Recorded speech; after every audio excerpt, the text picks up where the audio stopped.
চট্টগ্রাম বিশ্ববিদ্যালয় থেকে ক্যান্টনমেন্টের দূরত্ব মাত্র 2 কিলোমিটার। আমরা দেখেছি রাতভর দিনভর সেখানে সংঘর্ষ চলেছে। স্বরাষ্ট্র উপদেষ্টা সেখানে সম্পূর্ণরূপে ব্যর্থ হয়েছে। গত এক বছরে শেখ হাসিনার আমলের থেকেও গত এক বছরে খুন, ধর্ষণ, অপহরণ এবং ডাকাতি এই 4টা ঘটনা আশঙ্কাজনকভাবে বেড়েছে।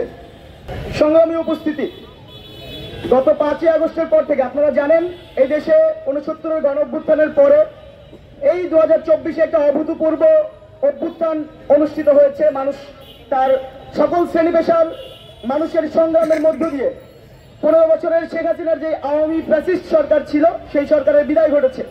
ফলে সঙ্গত কারণেই আমাদের যথেষ্ট স্বপ্ন, যথেষ্ট আশার জায়গা ছিল যে আমাদের যে সম্প্রীতির ঐক্যের বাংলাদেশ, সেই বাংলাদেশের বিনির্মাণের পথে এবার আমাদের যাত্রা শুরু হবে।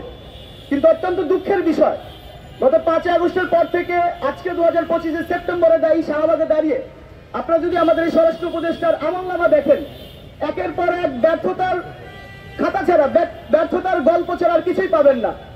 সর্বশেষ আপনারা যদি বাংলাদেশের বিশ্ববিদ্যালয়গুলোর পরিস্থিতিও খেয়াল করেন, চট্টগ্রাম বিশ্ববিদ্যালয় এলাকাবাসীর সাথে চট্টগ্রাম বিশ্ববিদ্যালয়ের শিক্ষার্থীদের যেই সংঘর্ষ এবং সেই সংঘর্ষে আমাদের প্রশাসনের যে ভূমিকা, নৃশংসভাবে আমাদের শিক্ষার্থীদের সেখানে আহত করা হয়েছে। সেখানে চট্টগ্রাম বিশ্ববিদ্যালয় থেকে ক্যান্টনমেন্টের দূরত্ব মাত্র 2 কিলোমিটার।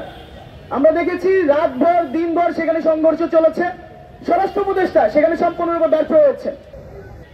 ধর্ষণ বিরোধী আন্দোলন আপনার এই দেশে গত 5 আগস্টের পর থেকে গত 16 আগস্ট 2025 প্রথম আলো যদি একটা রিপোর্ট করেন আপনারা দেখবেন গত এক বছরে শেখ হাসিনার আমলের থেকেও গত এক বছরে খুন, ধর্ষণ, অপহরণ এবং ডাকাতি এই 4টা ঘটনা আশঙ্কাজনকভাবে বেড়েছে। ফলে এই জায়গাগুলোতে আমাদের স্বরাষ্ট্র উপদেষ্টার এখন পর্যন্ত আপনারা যদি একটা ঘটনা দেখাতে পারেন যে ঘটনা সে যথেষ্ট গুরুত্বপূর্ণ ভূমিকা পালন করেছে, একটাও দেখাতে পারবেন না।